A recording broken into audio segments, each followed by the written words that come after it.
time. Really good.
Tonight, drama unfolding outside of Parliament today.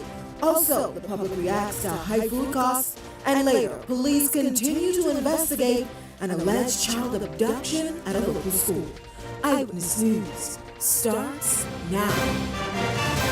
Eyewitness News is linked up by BTC. Whether it's chatting, gaming, content creating, or working smart to get things done, link up to stay connected with BTC. Good evening, everyone. I'm Janae Noel. Thanks so much for joining us. Topping news tonight, Coalition of Independence leader Lincoln Bain and others expected to face charges, along with those 8, for unlawful assembly, obstructing members of Parliament, access to the House of Assembly, disorderly behavior, and assaulting a police officer. This just in from police officials. Now, this following a chaotic scene that erupted outside of Parliament today as Bain and others took to Parliament hoping to have their version of a citizenship bill tabled in the House. OCT19TH was there as the drama unfolded.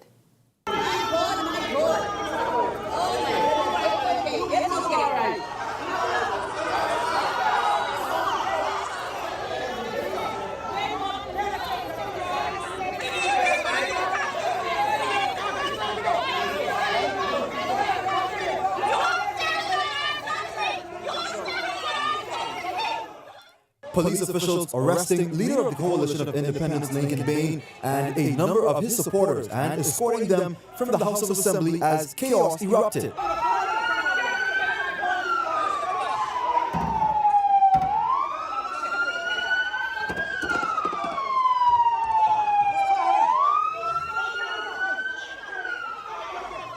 He was arrested shortly after this confrontation with police.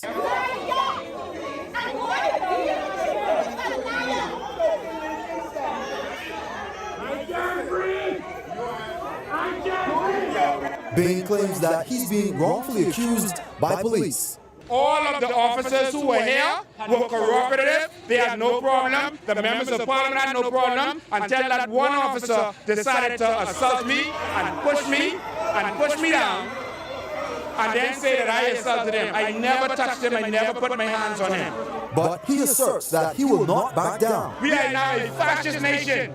For me to be assaulted, pushed down, and treated like this as a registered leader of a political party in this country, the police will pay for what they just did. I will file a lawsuit against the police for what they just did and for assaulting other persons here. Now, moments before the chaos, Bain and his group peacefully greeted parliamentarians as they entered Parliament, presenting sitting MPs with copies of their citizenship bill with hopes that it would be tabled. This follows a protest by the group last month over a citizenship bill that was in circulation. We have drafted a bill to amend the Bahamas Nationality Act to protect our borders. We are being flooded on all of our islands. Basically, Andres is crying out, Abaco is crying out, Eleuthera, Exuma. They're saying that we are being flooded. We are seeing the proliferation of shanty-downs all over this country, and the government is throwing their hands up in the air. Bain argues that individuals gather to further voice their concerns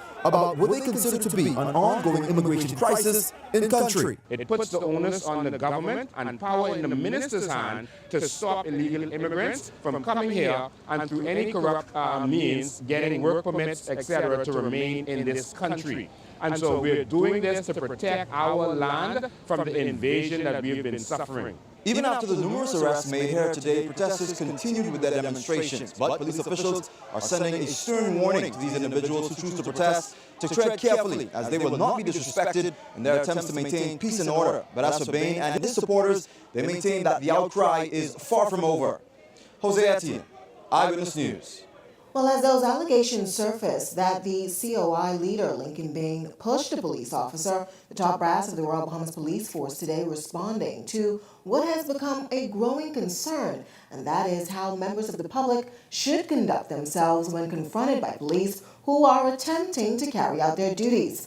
As you saw in that report just now, dozens of officers attempting to control what appeared to be a very contentious situation at the steps of the House of Assembly. Now, the acting police commissioner, Limon Delvo, telling Eyewitness News today that there should never be a public gathering on the steps of Parliament. Public gatherings that are protests, he said, should always be accompanied by proper documentation to permit it, and he also asserted that the public must respect when officers give them orders in an attempt to enforce crowd control. We respect the right for citizens to protest so long as they do it in conformity with the law. The law is very, very clear with respect to when police officers acting in the execution of their duties. And the law says you cannot obstruct, resist, aid any person to obstruct, resist, or molest a police officer or a peace officer whilst acting in the execution of their duty. Assaulting police officers carries a fine and possibly a penalty in prison. We don't want to reach to this stage, but the police officers are here to maintain law and order in this country. Now, Delvo explains that if the public feels as though police have utilized unjustifiable force during the carriage of their duties, he says they have a means for recourse. Just as the public is expected to respect the police and their duties, we, the senior command of the Royal Bahamas Police Force, also requires and demand that our police officers be respectful in their duties to members of the public. If any member of the public finds that a police officer is disrespectful in the lawful execution of their duties, then of course there are processes, there are internal investigations that we do, and the Complaints and Corruption Unit will investigate any such complaint. Well, police tonight confirming that they're still investigating a report made by a primary school student yesterday that a man armed with a knife approached her while at the Claridge Primary School campus and attempted to kidnap her. Now, authorities say the little girl told them that the man, after his failed attempt, escaped the school compound in a dark-colored vehicle. However, Education Director Dominic McCartney Russell telling Eyewitness News today that educational officials are still working with school officials on these claims. We still have not been able to corroborate the story. They would have pulled students. There was 2 teachers at the gate and a janitress, stationed at the gate, and no one is able to corroborate that story. However, we have asked the school to beef up security, in terms of, but they have a very secure campus anyway, but still we want to be vigilant. But we have not been able to corroborate the story. Well, a Grand Bahama man was charged with attempted murder and causing harm as police allege that he stabbed and threw acid on another man back on September 15th. 53-year-old Christopher Sims allegedly approached Danny Lightbourne, stabbed him several times, and then threw a substance on him which was determined to be acid. Now, he was transported to hospital and treated for serious injuries. Sims was not required to enter a plea to the charge. He returns to court on January 23rd of next year. An 8-member jury yesterday convicted a 48-year-old businessman of raping his teenage daughter. The man was accused of raping his daughter twice when she was 15 and again at 16 years old back in 2015 and 2016. She reported those matters in 2017 after secretly recording her father, asking him not to expose. Well, during her testimony, the woman said her father sexually abused her shortly after coming into her life. The man had previously denied being her father, but was forced to take a DNA test and then ordered by the court to pay child support. The Assistant Director of Public Prosecutions, Basil Cumberbatch, suggested that the man molested his daughter because he resented making those payments. Now, the man has denied those claims and accused his daughter of lying because he didn't buy her a vehicle. The jury consisted of 5 women and 3 men. Justice Wilhelmina Archer Minnis reprimanded the man and remanded him to prison until December 12th for sentencing. Also from the courts, a 34-year-old Jamaican woman was sentenced to 42 years in prison for the murder of her girlfriend last year, Alicia Beckford. has claimed that she was acting in self-defense when she stabbed Lakeisha Mackey during a fight in the parking lot of the Mayfair Hotel back on February 20th of last year. Mackey died in hospital some 2 days later. The self-defense claim was rejected by a jury that unanimously convicted Beckford of murder earlier this year. The sentence handed down by Justice Renee McKay on Tuesday. Now, Beckford's lawyer has indicated that she will appeal both the conviction and also the sentence. Well, as the Government and Retail Grocers Association continue to butt heads, our Tyler Simonet took to the streets to see how the public feels about the back and forth over prices. Here's that report. It has been over a week since the Prime Minister announced the price control expansion plans, but the local food wholesale and retail industry continue to push back. A sign going viral allegedly posted by SuperValue and stores reads, "Prices remain unchanged while negotiating with government," and some consumers are not happy with that decision. Until they finish negotiation, they need to listen and put the prices down because, people, it's so hard right now. Even though they give you that little stipend on your pay, you still can't shop. So they need to listen. Too expensive. Too very expensive. I even know I eat egg now, it's so expensive. They really have to be considerate too of the consumer. They must be considerate of the consumer because the consumer, we depend on each other. The grocers depend on us and we depend on them.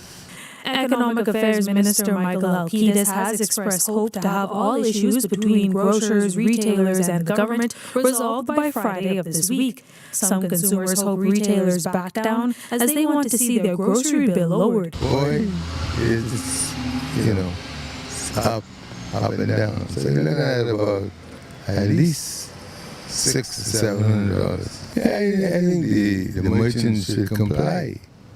If they're still in negotiation, I really think we cannot make it with those prices. It is very, very difficult. So when you go to the grocery store, you have 3 or 4 items, and when you reach the cashier, it's $100 or over $100. That is totally ridiculous. At the end of the day, the consumers are the ones who feel the brunt of this whole exercise, or whether the price goes up or down. Therefore, we as consumers, we feel that it is urgent and imperative that the grocers listen to what the government has to say such that we can all benefit at the end of the day. One individual expressed that he understands both sides of the argument, but hopes that the little man is not forgotten in the process. I think both parties have to meet and both parties have to decide what's best for the general public as a whole. Certainly I feel it for the grocers, but definitely I feel it also for the persons who are struggling to make ends meet. The costs are rising all around. Inflation is in the increase. There has to be a better way of persons being able to stretch that dollar. I would hate to think that persons are not willing to sit down to the table and decide amongst themselves, along with the government and other stakeholders, the best way forward. Together we can do it, but divided everyone will lose. Now, while most of the general public hopes that grocers will eventually comply with the new price control list, one retailer is speaking out and says that the government should have given them more time. If a shop owner purchases their stuff from away already at a certain percentage, but you don't expect them, say 40%, the government reduces down to 20%. And if they were to lower their price automatically to 20% and would have already paid their revenue, the customer duty and revenue, then obviously the shop owners took a loss. So that's, probably a lot of holdback as to why a lot of people feel that way about certain things. You put that in place and say by a certain time you expect, and that to me sounds more appropriate in that regard. In a statement released by the Retail Grocer Association, they maintain that the expansion of the price control basket will prove catastrophic, bringing about mass store closures, increasing electricity costs, and increased operating expenses. According to the association, while the government announced that 38 items would be added, it is actually 38 categories of foodstuffs, which would affect more than 5,000 items. They suggest that the government provide a more targeted approach to relieve those in most need of assistance. Tyler Simonet, Eyewitness News. Well, Labor and Immigration Minister Keith Bell defending the government's decision to increase minimum wage from $210 to $260 in the lower chamber this morning. Bell adds that in the first 6 months of this year alone, the Department of Statistics reported an inflation rate of 6.6%, the highest rate, he says, we've seen in recent times. Bell says that the government concluded that it must move to protect workers against substandard pay and help ensure just and equitable shares of the fruits of their labor. For 2022, the labor force for the Commonwealth of the Bahamas stands at 214,600 persons. Although data is not current, I am advised that as much as 60,000 workers may be impacted by this increase. Almost 25% of our workforce. They will be the recipients of the proposed increase. This is certainly good news in this new day. Bell adds that the transition to a livable wage over time as promised in the Progressive Liberal Party's blueprint for change can only be sustained and implemented if there are corresponding increases in efficiency and productivity. That says he insists that employees should aim to perform their duties at a high standard. Now, the announcement of the wage increase by the Prime Minister last week was met with some criticism, with some believing that $260 is still insufficient. To that, Minister Bell says this. Mr. Deputy Speaker, in the past week, various arguments have been made from various sectors about the sum of $260. I wish to make it clear to persons who are employed, who work incredibly hard and cannot survive off the current wage of $210 per week. The government is not saying that you should only earn $260 or that the sum is adequate. No. Indeed, the government recognizes that the minimum wage must, in time, be transitioned into a wage that is appropriate for today's costs of living. Mr. Deputy Speaker, I do not believe that this statement can or is in fact controversial. Well, local activists revealing tonight that they were disappointed with recent comments made by the Office of the Prime Minister Press Secretary Clint Watson. Now, while Watson retracted his statements with an apology yesterday, some activists maintained that the damage had already been done. Our Jose Etienne has more on this. President of Rise Bahamas, Ternille Burrows, criticizing Press Secretary in the Office of the Prime Minister, Clint Watson, following his apology yesterday as it relates to his previous claims that women's rights groups in the country are silent on the issue of marital rape. For someone that's in such a position of power as a press secretary to make a statement that I feel is so bombastic and unfounded, it really shows us that either we need some housekeeping issues to be done in government, or we as rights advocates groups for women and children need to really start carrying on bad, be quite frank, because we might have been too civil for too long, and they take that as though we here for jokes. President of Women's United, Podesta Moore, also expressing that Watson's statements caught her and several other activists by surprise. We were totally outraged by the comments and statements that Mr. Clint Watson made. We went to the point as convening a meeting with a number of women-led organizations who come up with a strategy on how we would respond. Watson's assertions, which were made during an OPM presser last week, faced much scrutiny as activists contend that they have been vocal on the issue. However, Watson released a statement yesterday apologizing for making what he calls inaccurate comments about the efforts of women's rights groups in the country. Despite his apology, local activists maintain that government is seemingly paying more attention to what church leaders have to say on this issue. They sought out heavily the religious sector, pastors and that sort of thing, but they haven't really run after advocates and groups that intervene and provide counseling and services to these people. A lot of times you only hear about one or two that are invited to the table. When we're talking about victims' rights and them having a voice and no longer being voiceless, the advocacy groups, the women's rights organizations, the child protection groups are the ones that the government should be seeking out first and foremost. Now, as it relates to that consultative meeting several weeks ago that government held with church leaders and stakeholders to discuss marital rape, Alicia Wallace, director of Equality Bahamas, argues that it was not as organized. It was a huge issue because they set it up like a debate. So they had some people who were like on the yes criminalized side and people on the no do not criminalize side. And they have been giving presentations as though this is an issue with two sides. And it's not. Our position at Equality Bahamas is that this is an issue of human rights and of ending violence, and in particular gender-based violence. So either you believe that we need to end violence, as everyone seems to believe, or you think that there are instances where violence is okay. Activists contend, though, that officials can expect their efforts to increase.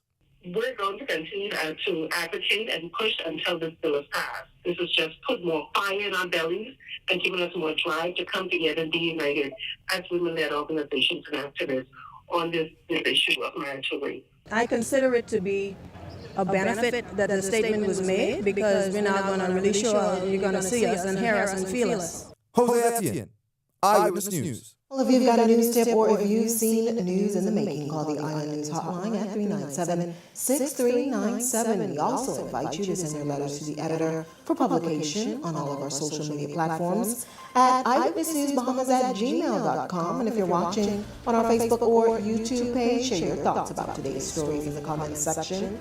We want to hear from you. We're just getting started in Eyewitness News tonight, but when we come back, parents sounding off over a teacher shortage in the Berry Islands. We've got that story coming up.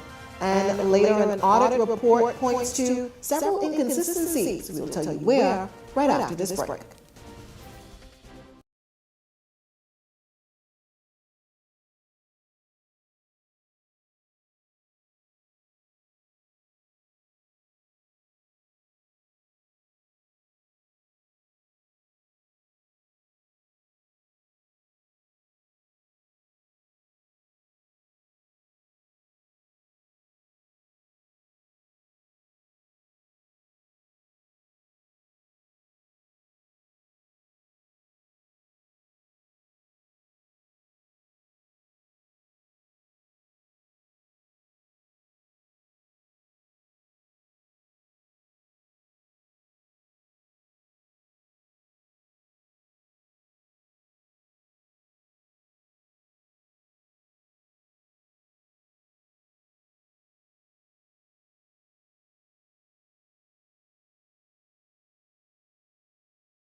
Theo Seeley, Eyewitness News. Well, an Auditor General's report tabled in Parliament today pointing to a number of irregularities at the post office operations in San Salvador and Rum Key. Leah Cooper has the breakdown in this report. Potential misappropriation of funds and collusion suggested in an audit of the Rum Key and San Salvador post office accounts, which was tabled in the House of Assembly this morning.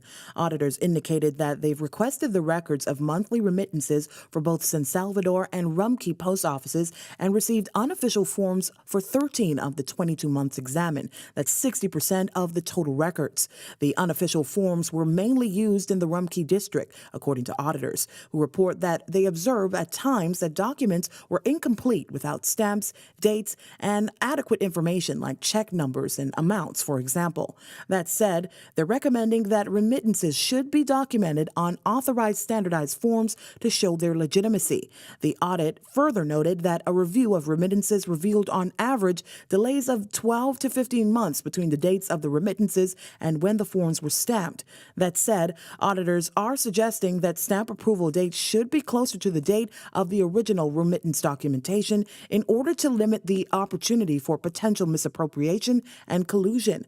Auditors also report that remittance forms for both islands were examined, but check numbers related to the remittances were missing on the unofficial forms. This, according to those auditors, presents an opportunity for malfeasance.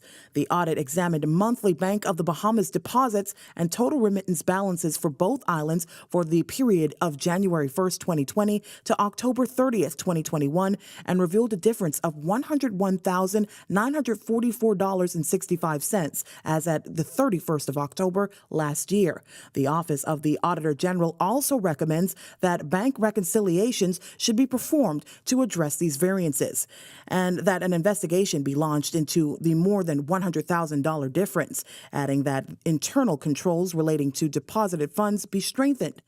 Now, the audit was carried out on a sample basis, according to Auditor General Terrence Bastian, and the work presented did not have detailed reviews of all aspects of the system and cannot be regarded as a comprehensive statement, noting that all the weaknesses that exist or potential improvements cannot be noted in this audit. Leah Cooper, Eyewitness News. Meantime, an audit of the Bahamas Embassy in Brussels, Belgium, clarifies furniture overspending in the mission's official residence. It says furniture purchased for the official residence had a hefty price tag of $614,000.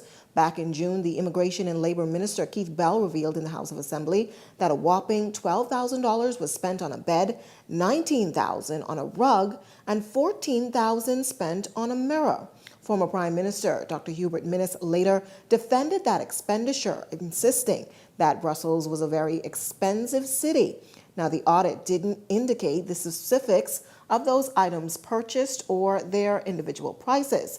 However, it does explain that the High Commission office in London assisted the Bahamas mission in Belgium with a 50% initial deposit of $334,000 and a second payment of $171,000 for more than $506,000. According to that audit, the funds were used from the London office to pay for furniture that the Ministry of Foreign Affairs approved, as the Brussels mission at the time did not have a bank account.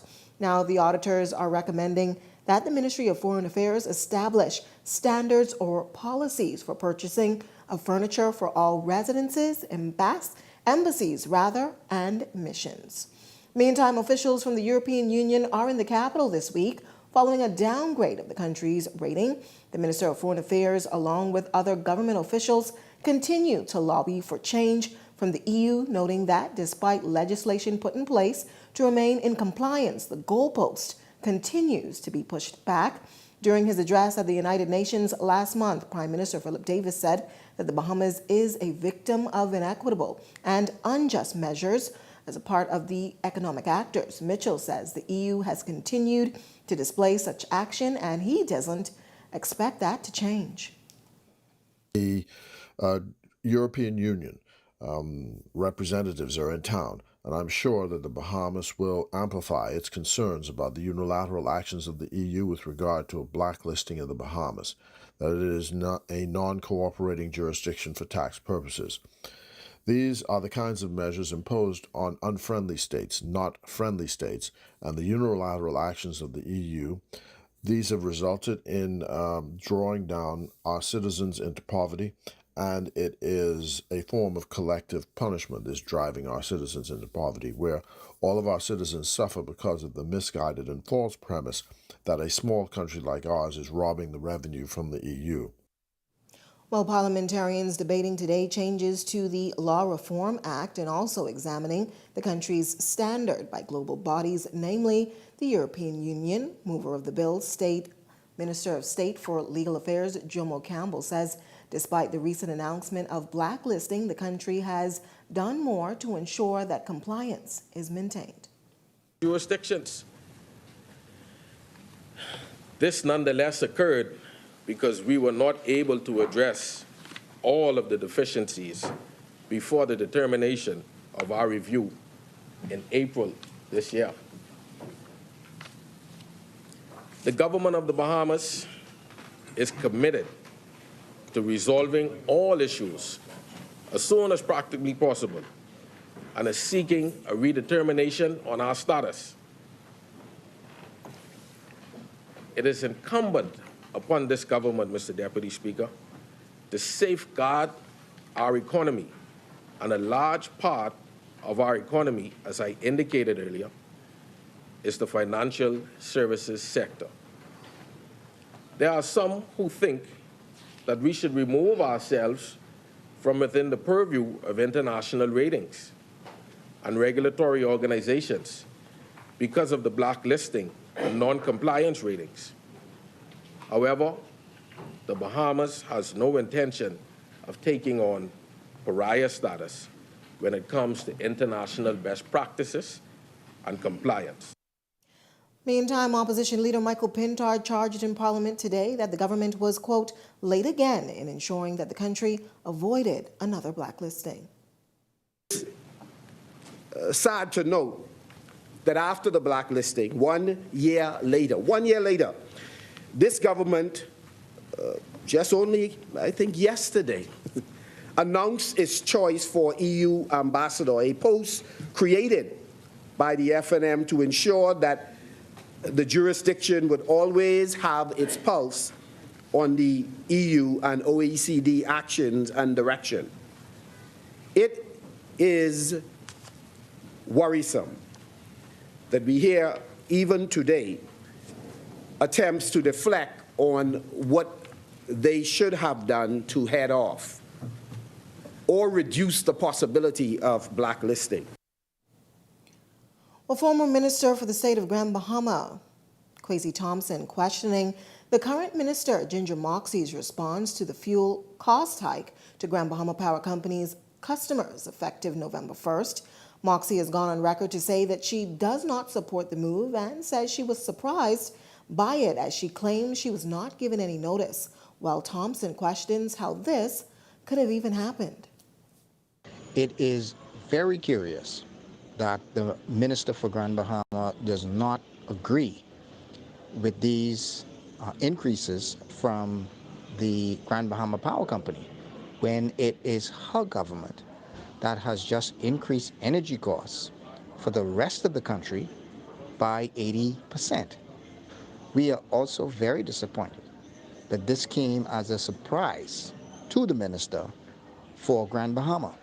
Something must have broken down in the relationship between the government and the Grand Bahama Power Company that must be fixed immediately. Well, Thompson is also encouraging the Grand Bahama Power Company to work in tandem with the government to do what's best for the people on that island. The announced increase in power rates announced by GBPC is indeed unfortunate and distressing for Grand Bahamians, who are continuing to struggle with an already stressed and stubbornly slow economic and infrastructure recovery. We appreciate that GBPC is doing all it can to limit this increase, but we at the same time urge them to be flexible as possible with residents as they try to rebalance their resources to make ends meet and maintain their need for basic utility services. Well, still to come in Eyewitness News tonight, the LGBTQI community wrapping up Pride Week We've got more on that event coming up, but first, here's a check on tonight's weather forecast.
This portion of the news is brought to you by J.S. Johnson, Insurance Agents and Brokers, giving you peace of mind. Your live look tonight with live pictures over Blake Road, where the current temperature is 79 degrees with an expected dip to 75. This is Eyewitness News. Welcome back. Pride Bahamas has ended its week of virtual and in-person events to bring awareness to the struggles that they say of violence against the LGBTQI community. Our Tyler Simonet sat down with its organizer to see what's the next step for equal rights in this report. Members of the LGBTI plus community participating in Pride Week events last week categorizing the activities a success, as they say it gave them an opportunity to disseminate vital information on the forms of violence that exist against them. Organizer Alexis DeMarco also says the goal to heighten awareness and sensitize the public was achieved. DeMarco says their next mission is getting their voices heard in Parliament. The next step for our agenda is to sensitize parliamentarians, decision makers on vulnerable communities, not just LGBTI communities, but persons within the disabled community, the elderly, and most of all, marginalized youth.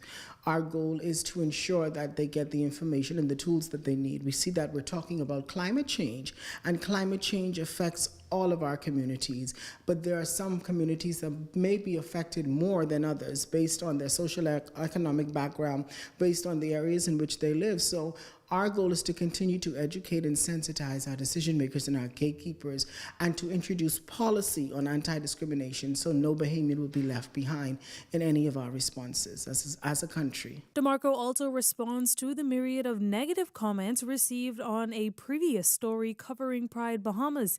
She says that she and the other members of the community have a place in civil society in the Bahamas, and these comments will not stop their fight. The LGBTI community exists, and there are citizens who make up this community.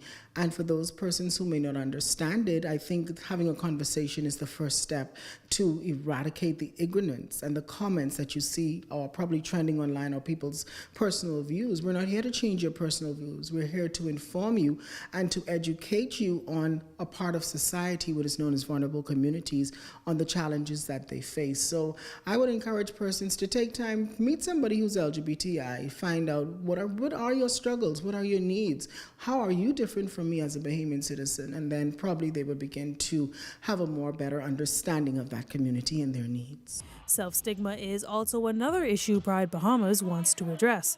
They plan to host community meetings to touch base with family members who may not know how to accept their loved one's sexual orientation. Well, we will be hosting town hall meetings, and these town hall meetings will be within constituents of persons who have family members. They say to us, Alexis, you have to teach us, you have to teach my mom, or give her the language to use so she won't be calling me derogatory names. So we're starting our in-house sessions with our community members who will be able to then teach their family members. And we're going into communities in which they live to just have family discussions, to be able to open up the conversation.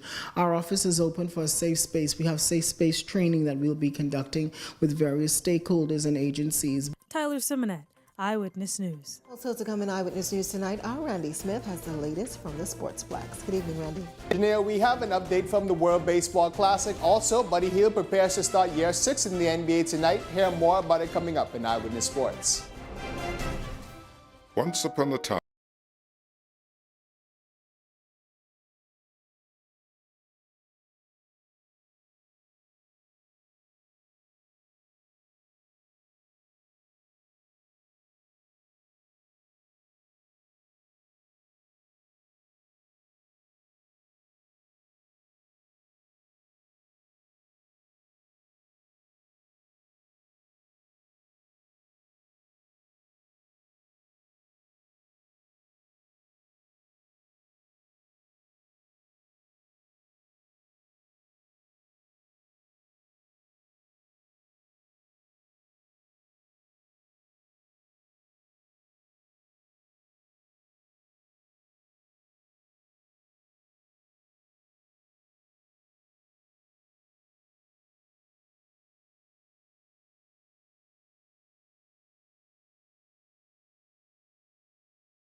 This segment of the news is brought to you by Hennessy, the spirit of sports in the Bahamas.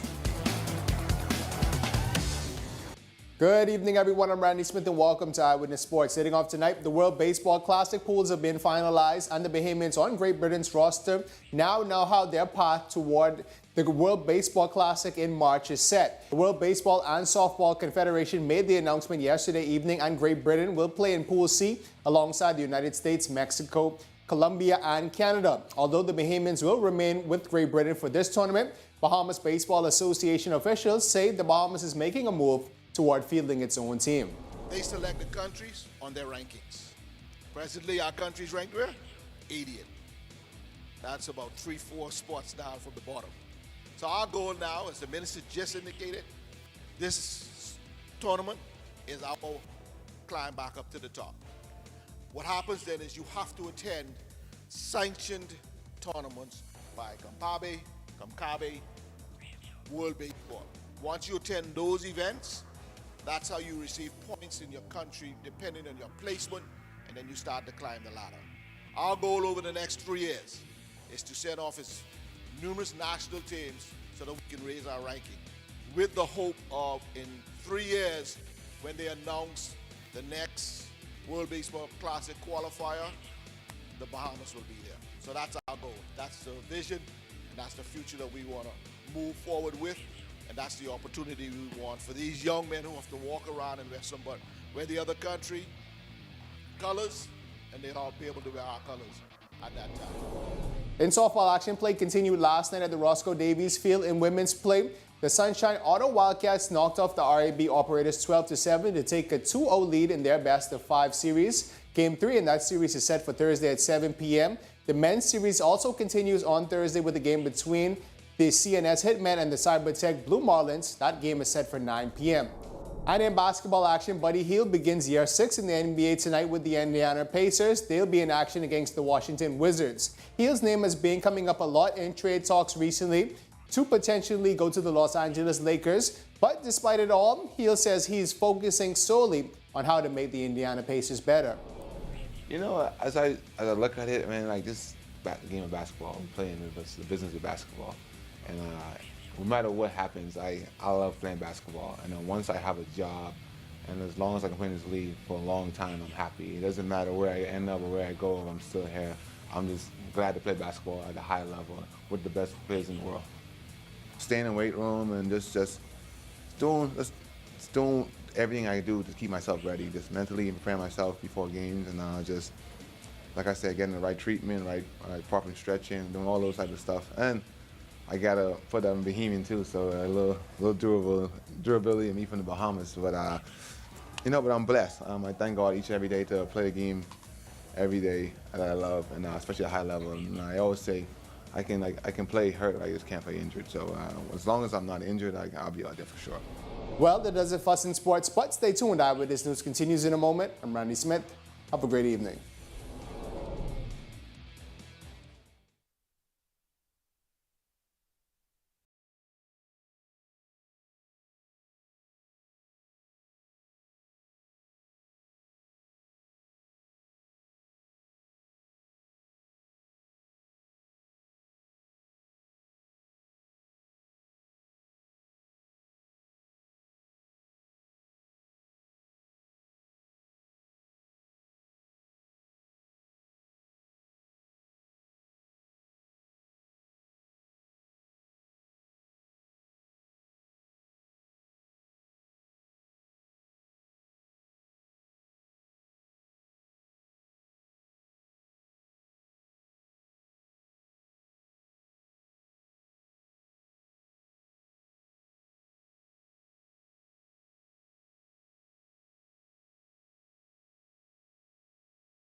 You're watching Eyewitness News. Welcome back. 6 more diplomats yesterday took oaths as they were formally appointed. V. Alfred Gray has been appointed as the High Commissioner to Canada. Cheryl Bazard is the Bahamas' ambassador to Belgium. Sharon Lady Wilson, the ambassador to the United Mexican State. Anthony Ferguson, the ambassador to New Zealand. Cedric Scott is the ambassador to Japan. And Paul Roll is the Bahamas ambassador to the International Maritime Organization. Now, the diplomats were sworn in during a ceremony at Bahamar as a part of the Ministry of Foreign Affairs Diplomatic Week. That wraps up news this Wednesday, but coming up and beyond the headlines with Shanique Miller, a full breakdown of all of today's top stories. That's coming up and beyond the headlines. It starts right after this. That does it for us here at Eyewitness News. It's certainly been a pleasure having you in our company tonight. On behalf of the entire news team, I'm Janae Noel saying good night and be safe, everyone. The OWN Foundation invites you to be inspired at OWN.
By the hosts, guests, and callers on Beyond the Headlines are not necessarily those of management, ownership, or production unit of the Verizon Media Group.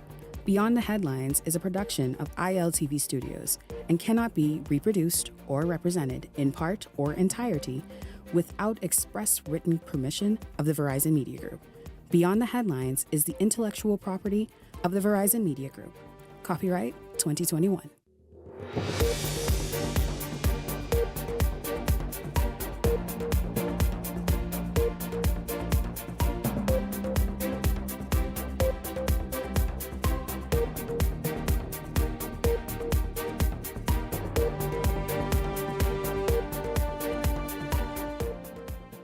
The Retail Grocers Association says the 38 items that Prime Minister Davis is hoping to add to the breadbasket items list is more likely 5,000 items, which will undoubtedly prove catastrophic to the local retail industry. Also coming up for you tonight, parents on the Berry Islands pull their students out of school to call attention to a teacher shortage. It's all coming up for you this evening on Beyond the Headlines. It's great to have you join us.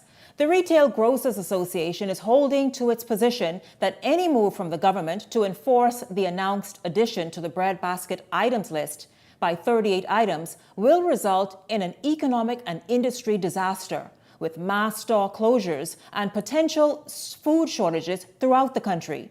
There are more than 4,000 direct jobs on the line, and the small and medium-sized grocers are insisting they will more than likely have to close their doors. In a news release issued this afternoon, the association says to facilitate the changes announced by Prime Minister Davis would be a very expensive undertaking, requiring long man hours, and would mean that 40 to 60% of total revenue for local wholesalers and retailers would be controlled. The RGA is waiting to resume negotiations with the government at their next meeting with the Prime Minister. Of course, we will continue to follow this and bring you the latest on this standoff, really, that continues just to mushroom and really present a number of issues and cause all of us to pay attention to what's on the line here. Well, shifting gears, parents on the island of the Berry Islands have made a bold move. They have pulled their children, students of the R.N. Gomez Comprehensive School, out of school to call attention to the teacher shortage that has been impacting their students' lessons since the beginning of the new school year.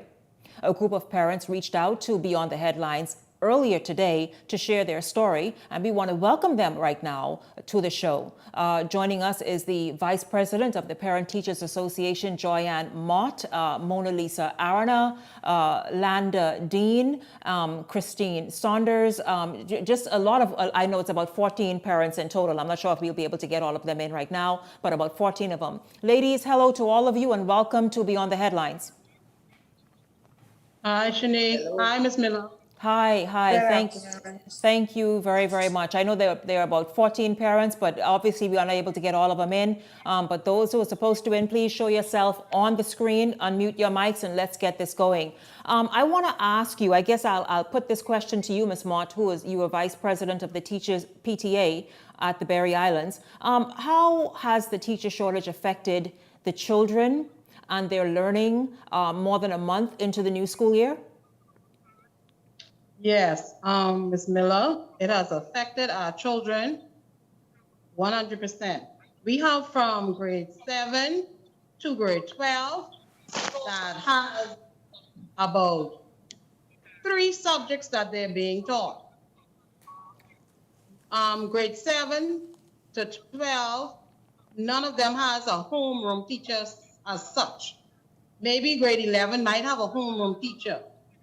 But the children are unattended. We have 1 or 2 of the teachers, the principal. The children are all over the ground when they don't have any classes, especially grade 7. That's a big group in the school. Mm-hmm. They have about 20, 21 students. So we have a math teacher. We have 1 male teacher on the ground. And when he has already set his class, he has to walk around the school to check on the other classes that has no teacher. So you were saying... Yes, ma'am. Yes, Ms. Mott, you're saying that these students are left unattended, left to kind of fend for themselves with math. Are any of them preparing for examinations that they really need that direct supervision? We have a math teacher. What I'm saying is the math teacher is the only male teacher on the ground. He has to attend to other classes such as grade 7, grade 8, grade 9. And then, the lower school, their teacher, they are preparing them for GLAD, the grade 6, and they really are stretched wide. Right. Now, how many teachers, we're talking about the higher school, because you mentioned the lower school and they are preparing for exams, for the GLAD exam. Let's talk about the high school, the 7th through 12th graders.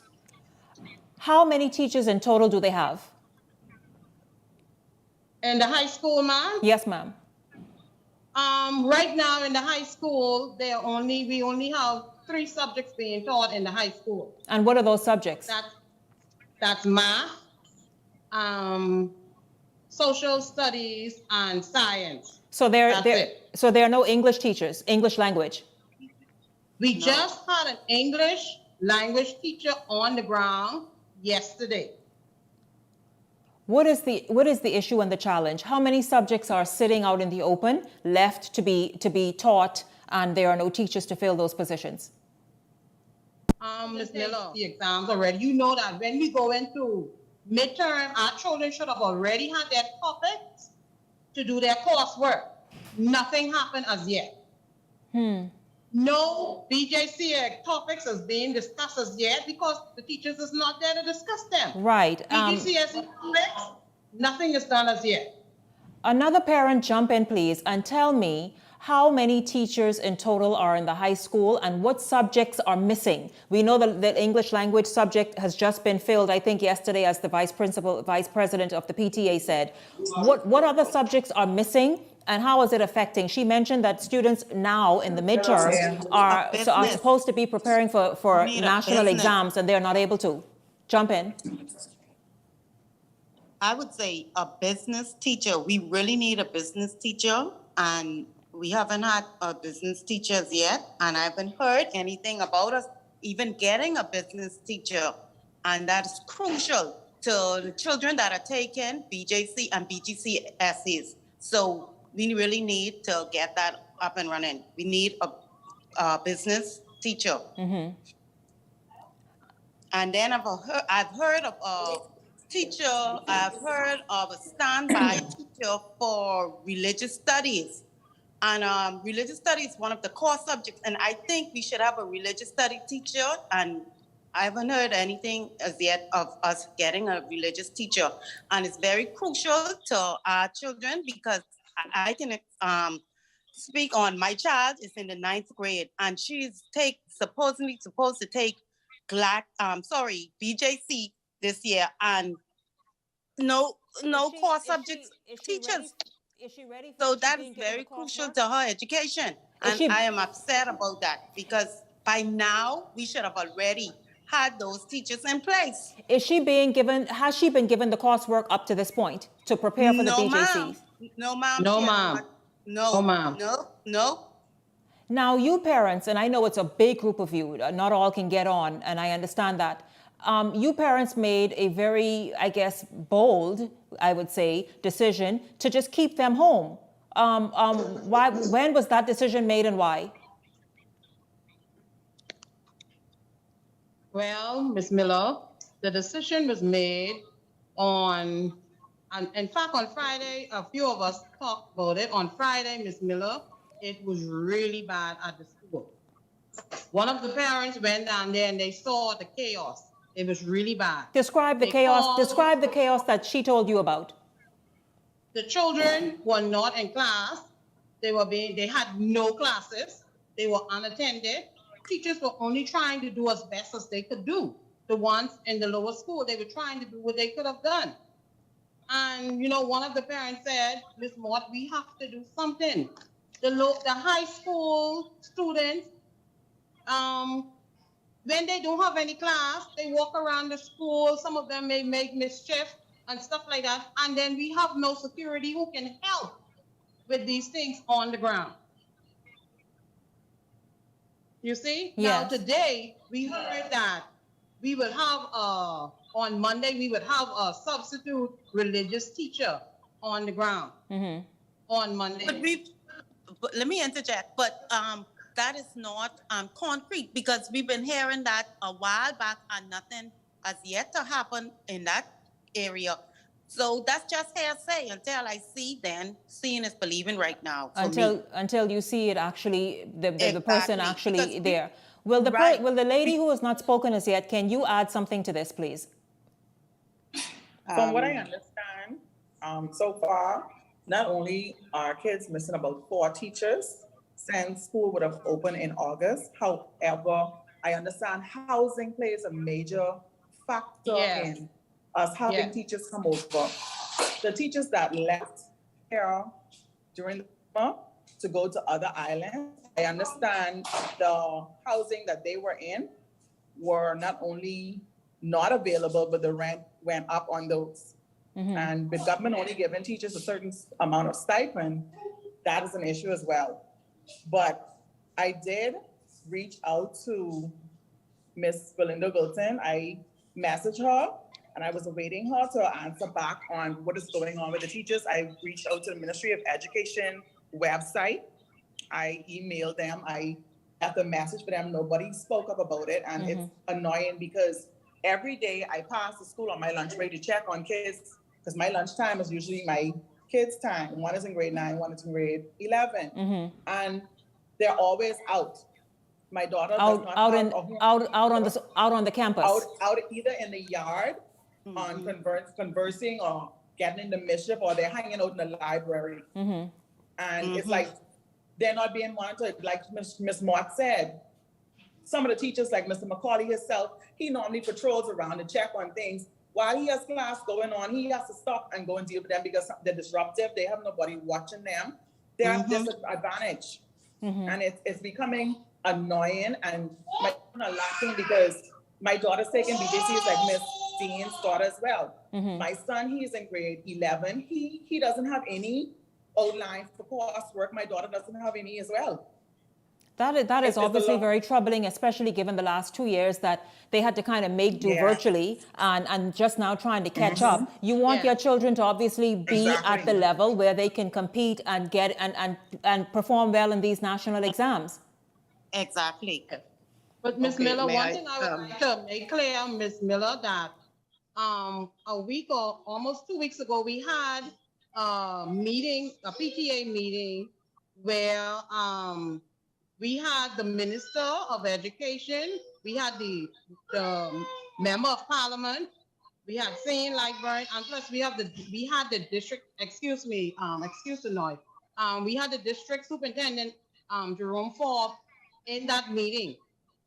We stated our issues, we stated the purpose of the meeting. We also, they know the number one reason was the rent on the island. They knew that from before August. Our issue is, if you knew this before August, why isn't it that things are moving much faster? Because we know the children have to take national exams. Right. Do you feel, Miss PTA President, do you feel that Family Island students are shortchanged? Yes, ma'am. Why you would think I would say that is because they move our teachers from here. We had 5 teachers leave Aaron Gomez. And if you know those 5 teachers leaving, why didn't you want teachers to replace them?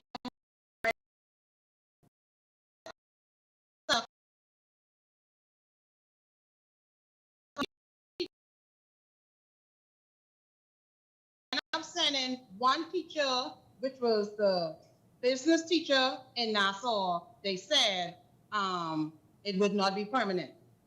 And then what we heard is that they sent the other teacher, 2 teachers to Abaco. Why? And now we can't even find the teachers to replace them to get them back in the Berry Islands. Aaron Gomez has been shortchanged for many years, but many years. And we just sit on it. We continue to cope, and this is the lowest it has ever been on Aaron Gomez.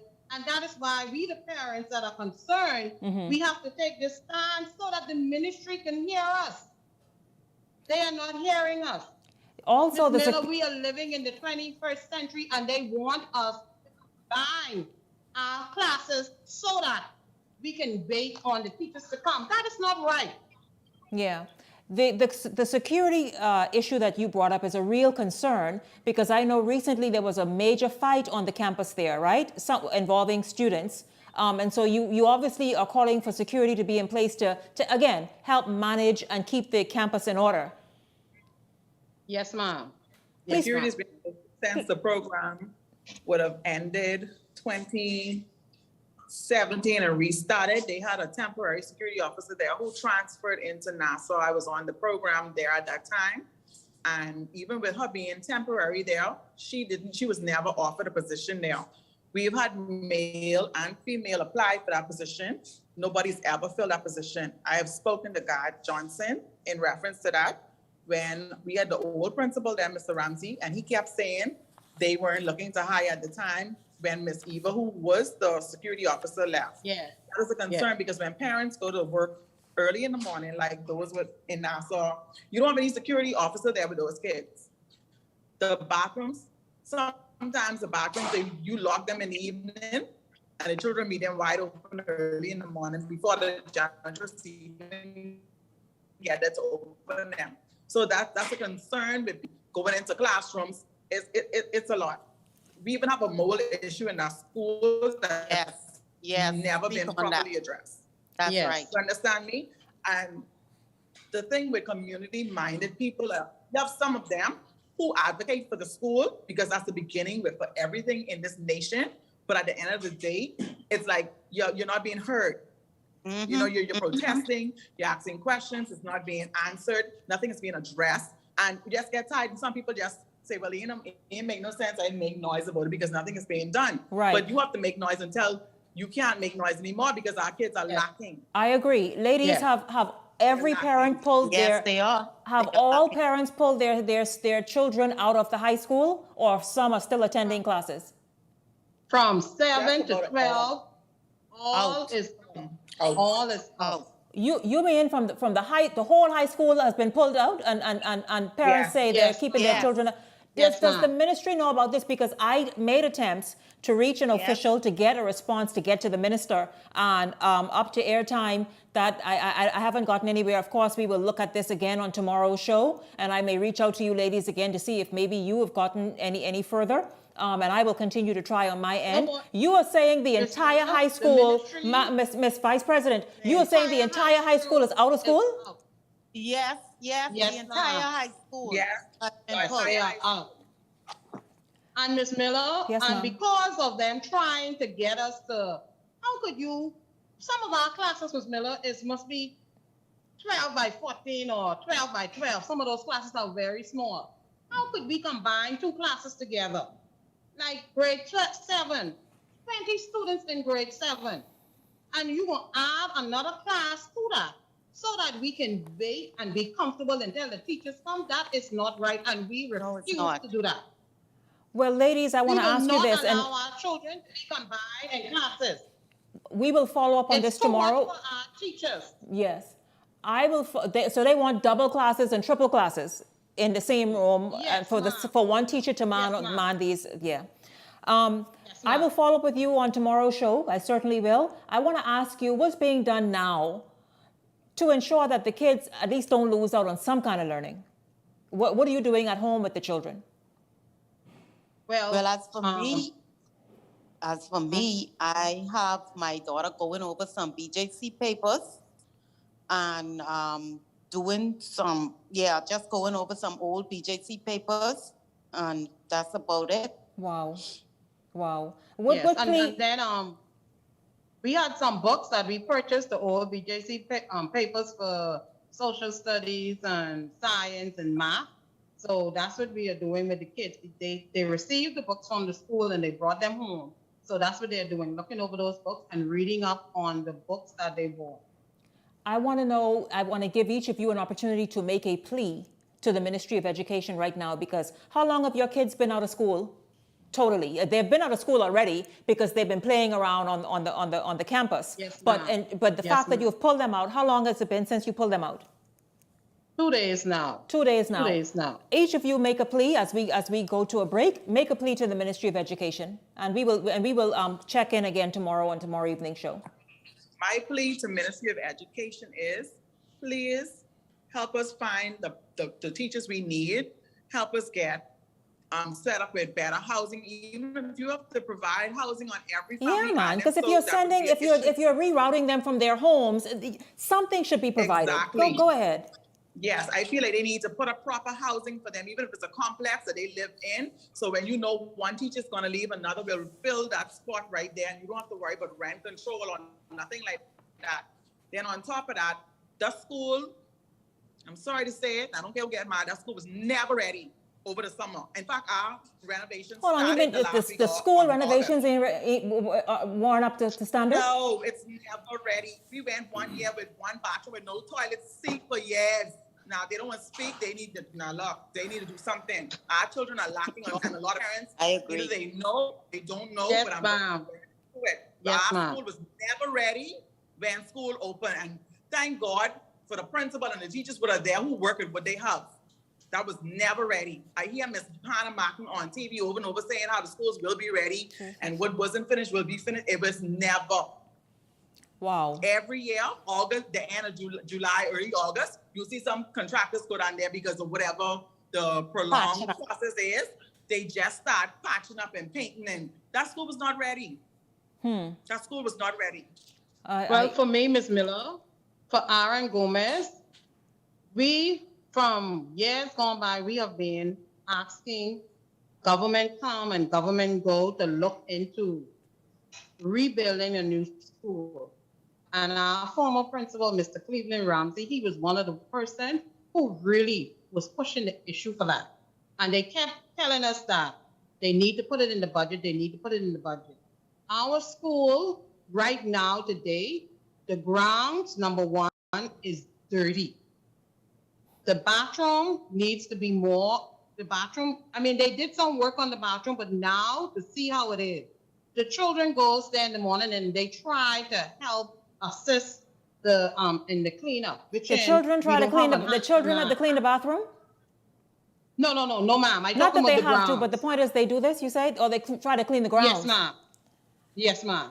Yes. That they should be in class learning, but they're trying to clean the grounds. They try to help clean the grounds a little bit. And for me, with the ministry, my thing is, like Ms. Sanders brought it to the minister in the meeting, they need to look at the 5-year plan that they have for the teachers.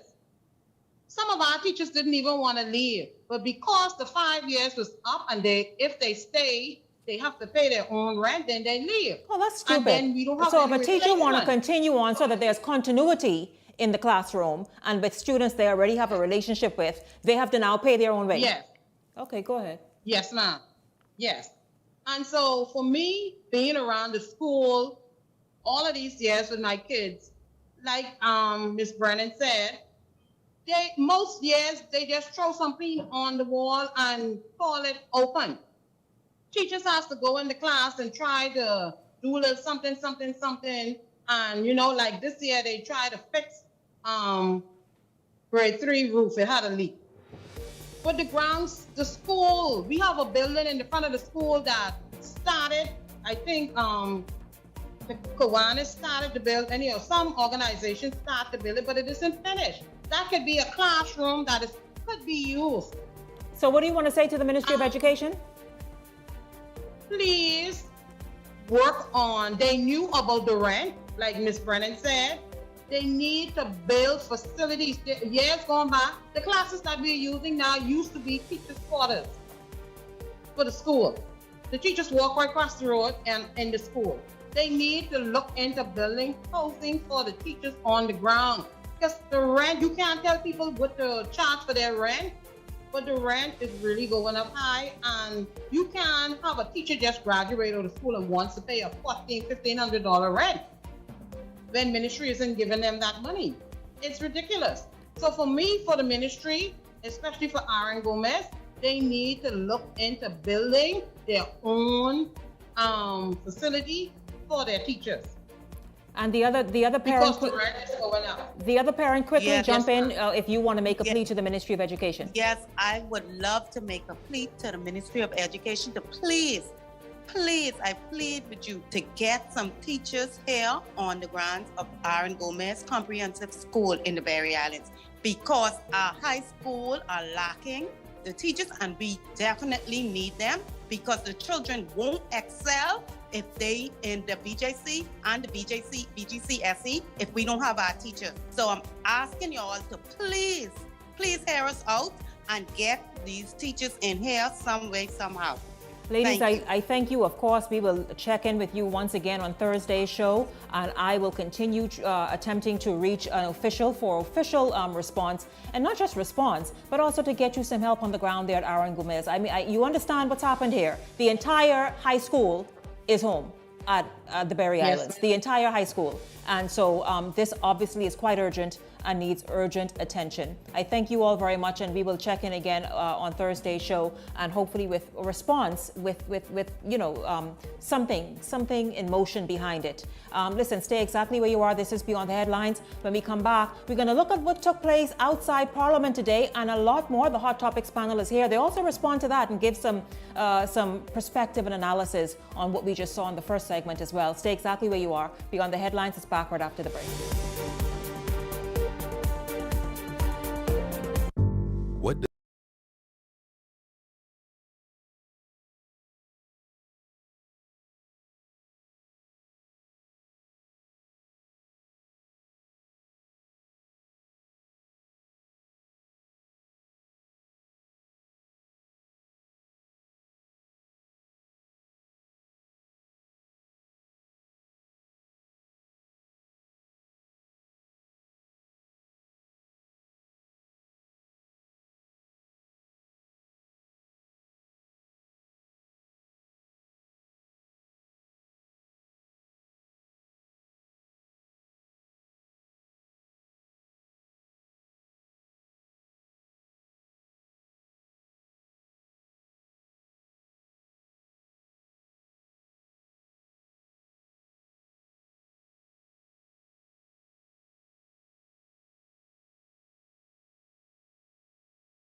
Welcome back to Beyond the Headlines.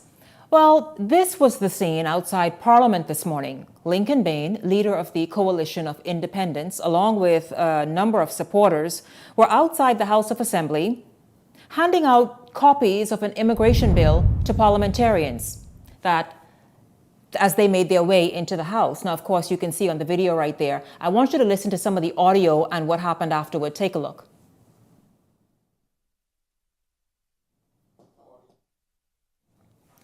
So as you can see, Lincoln Bain is on the ground. He is there with another supporter. He's on the ground and appears to be a bit flustered, looks to be drinking some Gatorade and appeared to be quite flustered.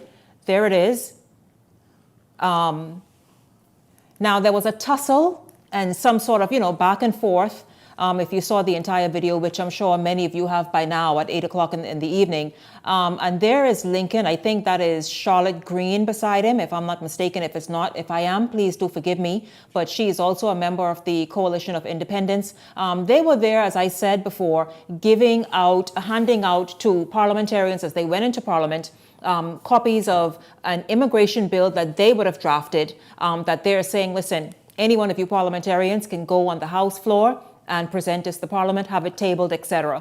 We will get into that, but that is where we start, guys. I think Bain was arrested, maybe for a short time. I think maybe 3 or so supporters were also arrested. Perhaps they've all been released by now. But we're going to start there this evening. Welcome to Beyond the Headlines, contributors, talk show host Howard Grant and Garth Rosborough. Gentlemen, it's great to see you both. Welcome to the show and good evening. Good evening. Thank you so much for having us. Good evening, Bahamas. Good evening, world. Let's just talk about that. This matter that resulted in Lincoln Bain's arrest and a few supporters, I'm understanding. Of course, our news team was there. You would have seen the story in the newscast earlier. But Lincoln Bain's arrest, certainly, of course, him being taken away and carted off and then ending up there on the ground by the officers of the Royal Bahamas Police Force, is to do with an immigration bill. He's been lobbying very hard and agitating about illegals and et cetera, and the rights of illegals versus Bahamians or the lack thereof for quite some time. And it ended this way. Of course, he's been now for the last several weeks or so at Parliament protesting one issue after the next and calling on the Prime Minister to obviously listen to him, listen to some of what he has to say and to be able to go and put some of those things in place that he's lobbying for. Gentlemen, I want to ask your opinion of today, what took place today. outside Parliament, the arrest, etc., him being on the ground, and then the issue behind what he's pushing for. You want to jump in, Garth? Well, we have to look at the history of our immigration crisis. I know one parliamentarian mentioned that there is no immigration crisis, but the whole nature of our immigration issues have stemmed from before 1973, where we allowed these migrants to come into our country, into Abaco, with Marsh Harbor area. Well, don't jump to the immigration crisis yet, though. Let's talk about what happened. Should Bain have been arrested? Should he have been out there? I don't know. We cannot afford to allow individuals to disrespect the law enforcement of this country. To do so would be erroneous. If people believe that they can overpower the police force and they can overpower the government, then we're going to have pure mayhem. We cannot allow that. He has to actually be arrested so we can show the strengths that the Bahamas has in terms of being lawful. To show that we are lawless is not a good message for the world at large. I'm watching it, and I'm looking at the entire layout, and Lincoln has always been on the cusp, on the edge of controversy, has always been sort of the forerunner of being able to kind of push the envelope out there. And, you know, looking at the structure, the approach that he's taken, I believe that he is applying some principles to an environment and a culture that doesn't exist, not in this sphere, not in this area. What do you mean? These are theatrics for Hollywood. Talk to me. I mean, this is what I... Hold on, you call them theatrics? This is theatrics. Talk So to you're me. saying it's intentional? He set it up knowing how it was going to play out? I love Lincoln. Lincoln, I enjoy you. I listen to you. I know that you're impassioned. I know that you have a desire to be able to find yourself in a position to see the country move in a particular direction. I support you. I support many persons in this particular instance. However, if we don't apply ourselves to the culture that exists here and the principles that apply to this culture, we're going to find ourselves on the wrong side of the law. Like, that's just how it happened today. You're going to find yourself in a position where the law enforcement has not caught up with what the world says, with what social media says, with what kind of impassioned this kind of an idea to say, we got to get this thing done quickly. Law enforcement hasn't caught up with that. Law enforcement nowhere has caught up with that. Ain't nobody catch up with that People are yet. being arrested all over the world for agitating like this. Now, Garth, let's look at what he is agitating for. He has been agitating over the last few years for a number of things, natural resources and everything that comes along with that, and Bahamians having access to that, and the country becoming debt-free with the amount of natural resources that are on the ground throughout the country, and in particular certain islands. Now it's the immigration crisis as a result of Coalition of Independents wanting to access Crown land and being, I guess, denied that right, and seeing that, he says, illegal Haitian communities are being set up and just allowed to just be set up and continue on. And so he went to Parliament to address this issue. Now, this issue is being addressed. I don't know if you guys want to jump in there, but I also want to talk about the fact that, you know, what's happening on the ground in Haiti that potentially can exacerbate the issue that Lincoln is being arrested and all the rest of it for. But let's just, okay, go ahead, Howard. I'm mixing apples and oranges. Let's do this. We're talking to the entire country. We're talking to Lincoln Bain specifically. We're talking about this issue, and we want to be able to see our country just as bad as you. There's a reason why we're in this particular position. Just as bad as you, we want to see reform in this country for us to move towards growth and development, to be able to march on Bahama land. All of us have a desire to do that, especially as we can see this 50th anniversary right around the corner. What have we done over these particular years? We had imagined all sorts of things if you were here from 73. I just came in 81. We imagined all manner of things by our 50th anniversary, and it has not been realized. So I could believe this, that your agitation, Lincoln, will cause there to be a shifting in due time and due season. However, the approach may be unsavory for those traditional people in these particular capacities. What is the approach then? What is it about his approach that just always ends up the way it did or rubs the wrong way? What is it? It's a mixture of just being stressed with all that's going on around us. It's a situation wherein Bahamians have actually felt that they've been left out of the equation for far too long. And they want the remedy to occur now. Everything is now, instantaneous. And like Howard said, it's not going to happen that way. Whether you fall out backward, you fall out forward, whether you drown in over Portsea Dock, the fact of the matter, it's not going to happen. Now, you say, I lack faith. Talk all the faith talk you want to talk to me. I'm a realist. I've always been a realist. It's not going to happen that way. It will happen at the appropriate times with the proper measures. But going there agitating against the law, I even know a man by the name of Jesus Christ. When they confronted him and asked him the question, are you the king of the Jews? Of course, he remained quiet. Because when you are in the seat of authority, you are the ruler. And when the ruler speaks, the people have to listen. Now, if you want to fight against that, there's something called a crucifixion, and there's no benefit in crucifixions. And you don't want to be a martyr. Talk to me. You don't want to be a martyr. Maybe he does. Maybe he does. Maybe he does. You want to be able to cross the Jordan. But I believe Lincoln is so passionate about this issue, he is willing to put himself out there in front to say, hey, he will be a martyr. Yeah. He will be the one that they talk about and The say. new Sir Lyndon. That's who Lincoln Bain wants to be. What you mean he wants to be the Sir Lyndon? He wants to be the Moses that leads the people to the promised land. Yeah, but just like your reference in talking when the people said, are you the king? Are you the Messiah? And then when Jesus responded, which you left out. And Lincoln will say, I am. The response was, that's what you call me. See, the response here is that this is what we call Lyndon Pinnon, former Prime Minister Lyndon Pinnon. We've called him our Black Moses. We've called him these particular things. It's just kind of oxymoronic. Rightfully so. Already black. Rightfully so. Sir Lyndon was a very strong man. Lincoln Bain is also a very strong man. Listen, but the difference is there's a right way of doing what your strength exercises. Your desire to always look for some biblical heroic figure to apply to these particular characters of the day is going to be able to wash everything that you're doing away. Lincoln, we understand your plight. All you need is persistence, consistency, and commitment from those particular persons to get to these positions. And so you were saying, and Lincoln, go along the course accordingly. Right. You were saying the fight against what is happening. We could see the illegal communities just like he can. We can see the fact that Bahamians have to tow long lines for years to access Crown land and the rest of it. And people, and here it is, illegal immigrants mainly go and set up illegally and squat, and we're told not to touch their houses as long as it's been put up. And so this is what he's trying to call attention to. But you were saying find another way to exact this message? Find another way. Let's think about superseding. There has just been a transition. In May of next year, we're going to have the coronation of the new king.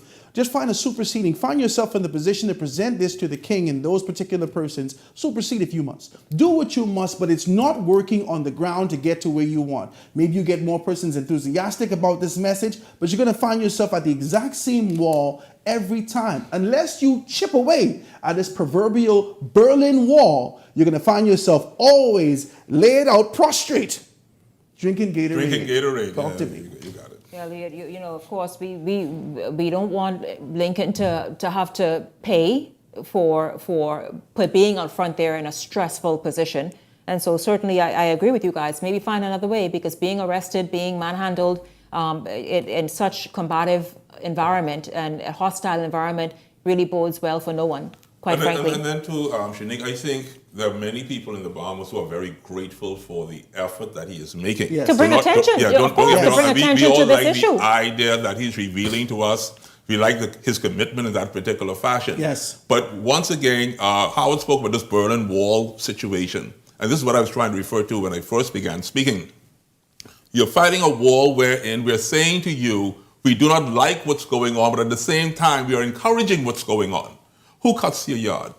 Who works for the landscaping companies? Who works in the kitchens in all of your restaurants cooking the food? Who works on your construction sites? In other words, I'm saying to you, your food stock clerks, your stocking boys, who's doing these things? Who's even now driving your buses? So when you look at the labor force in this country and you're speaking against the labor force of the country, then I ask you the question, where is the Bahamian labor force? The Bahamian labor force wants a government job. Well, guess what? We have them in the government sector as well. The police force, immigration, customs, all throughout the government sector. So what is now happening is a threat to what they call the organic Bahamian. Well, the only recourse that we have as organic Bahamians is to get up off our hiney and get to work.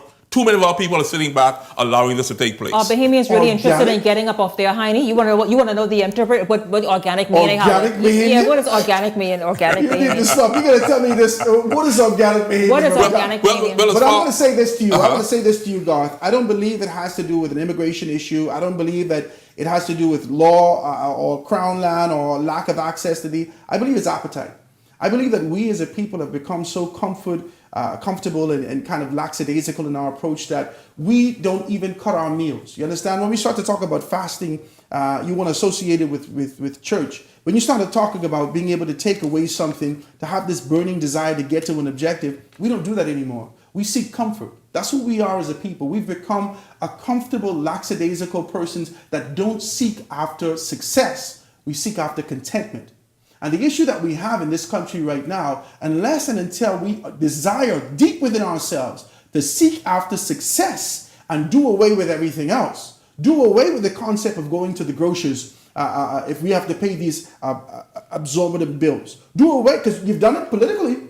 You've done it politically. You've done it. You say, listen, my appetite, I have already had my fill with lack within my politics. I'm not going to choose them. We're going to go back and forth, but you've made that decision nowhere else. No. And unless you decide to cut your appetite in these particular areas, we will always have the same issues in this country. Well, speaking of cut appetite, the Minister of Economic Affairs, Michael Alkita, says the country is not in a recession. I want to ask you gentlemen about that in a minute. But before we go there, let's look at the standoff between the Retail Grocers Association and the government.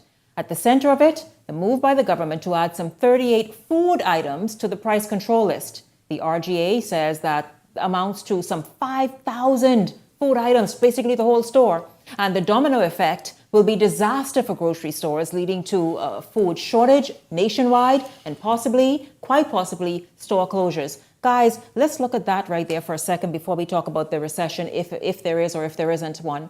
That right there, that Garth, you laugh, but right there, that what the retailers and the grocers and the whole chain of people that come in that whole industry are saying, Prime Minister, before you proceed and before you move forward, I see Michael Alkitis is somewhere in the papers today talking about by Friday everything will be in motion, and the grocers are saying, no way, not by Friday. We have much more to discuss. And so, gentlemen, what do you think about the fact that here it is, when you hear about food shortages, which many people are noticing now because many store shelves are quite empty, but when you hear about food shortages and being even worsened by what's being proposed, some grocers say they will just not bring in certain items, or some say they will have to shut their doors.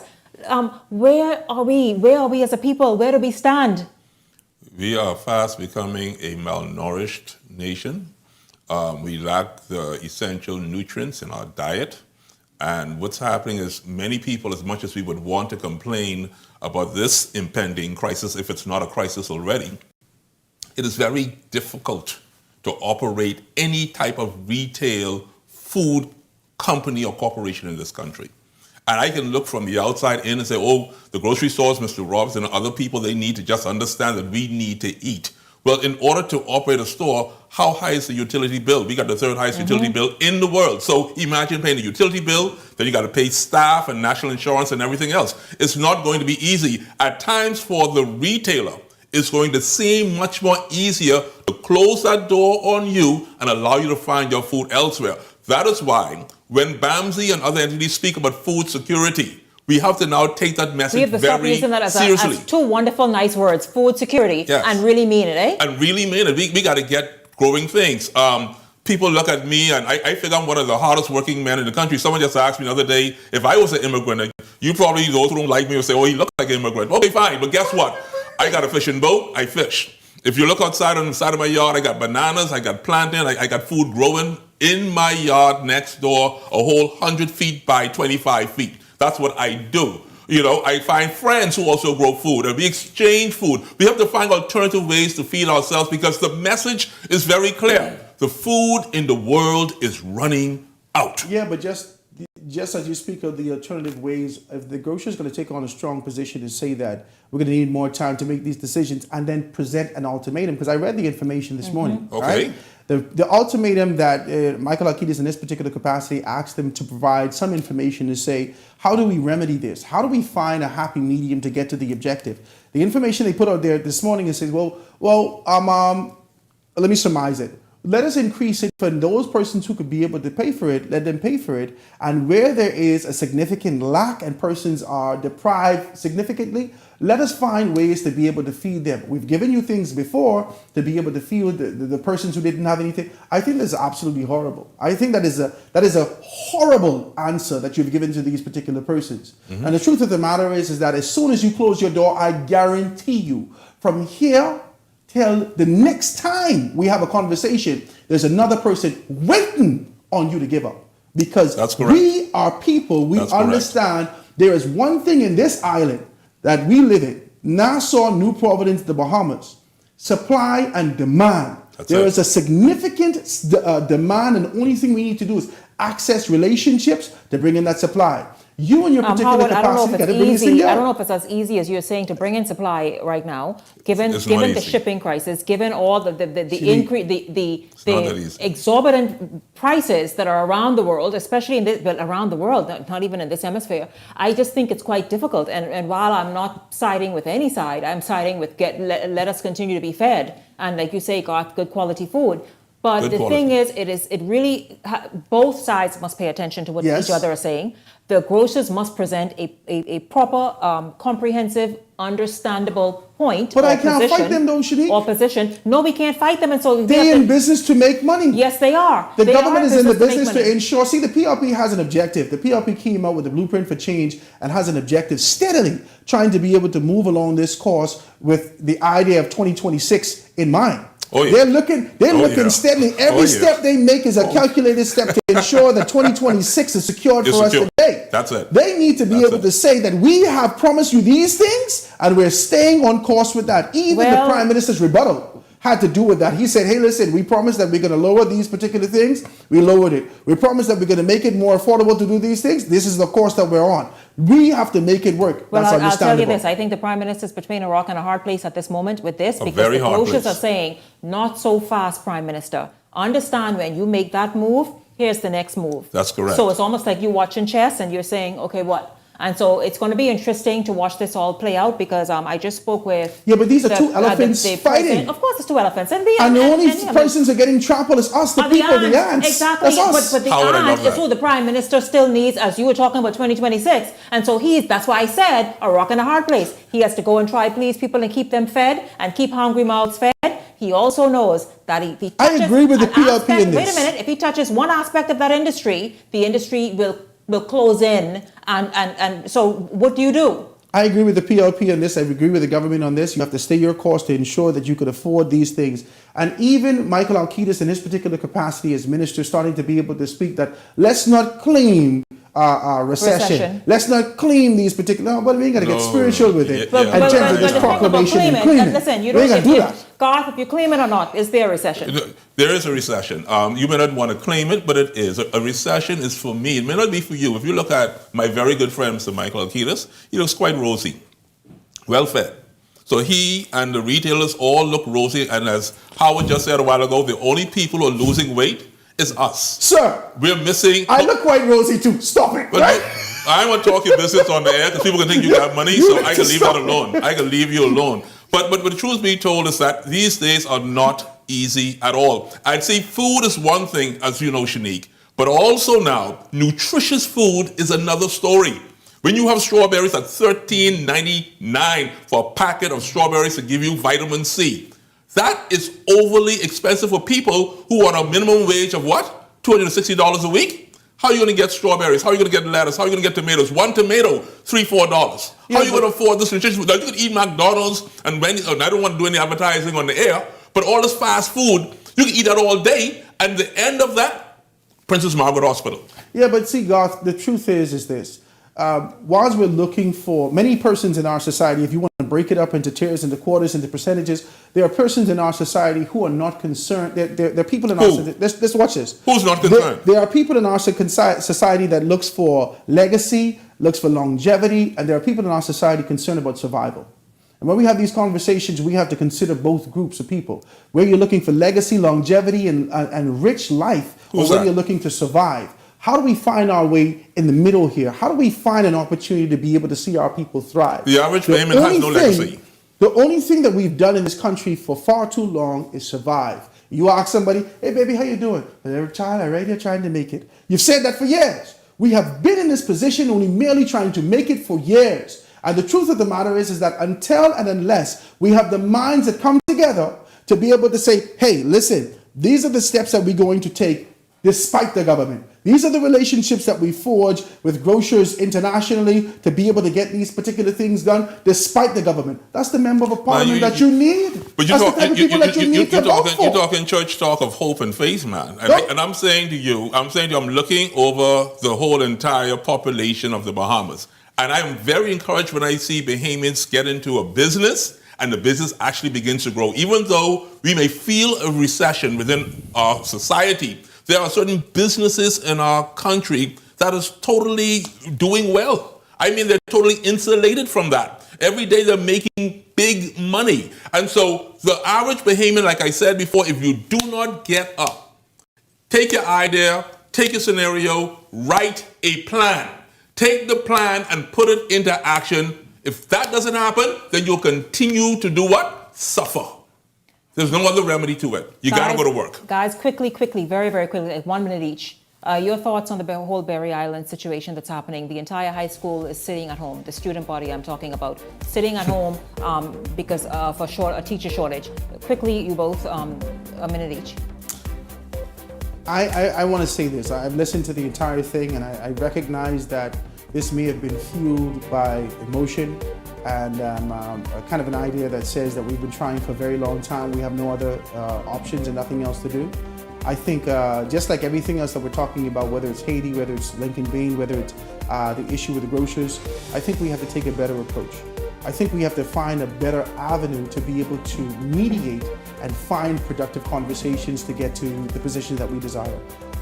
To make something such hard and fast decisions, the only thing is that these are two elephants, proverbial elephants, again, fighting, the parents and the government, and the children continue to be trampled on. So we have to take these things into consideration when we're moving forward. Garth, quickly. As the parents are praying, and as others are home praying for an opportunity to work who've been off the university and got an education, I understand that there's an opening in the Ministry of Education. Here's your answered prayer. Let's fill the vacancies and let's get the children back in school. Yeah. I thank you both very, very much. Garth Rosborough, Howard Grant, thank you both very, very much. We will continue to follow that story and all the other stories we talked about this evening. Don't go anywhere. Your Minute of Inspiration with Mount Tabor Church is straight ahead.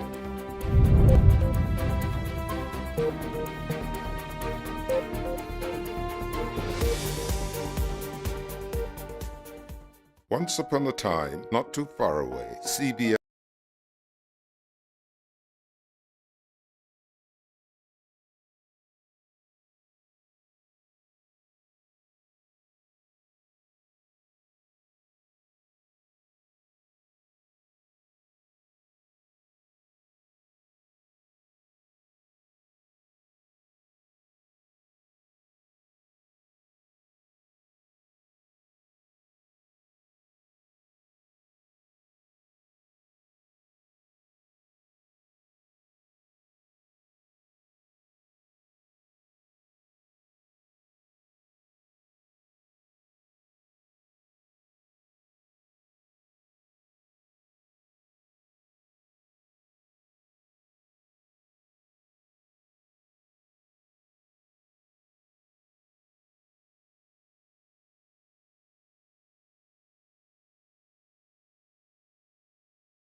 life, it seems to me like he wouldn't hide it from you. And if God wants you to know his will for your life more than you desire to know it, he will reveal it. But I need you to know, for the most part, he reveals his will for your life in his word. It's very important for you to know that the will of God is not a warranty from God that you will have no challenges. This is where I prepare to close now. Doing the will of God is not always comfortable. If you don't believe me, ask me. Doing the will of God is not always exciting. Doing the will of God does not always bring you pleasure, because the will of God for your life is sent to pull you to the place where you need to be in order to do the things that God has assigned to your hands.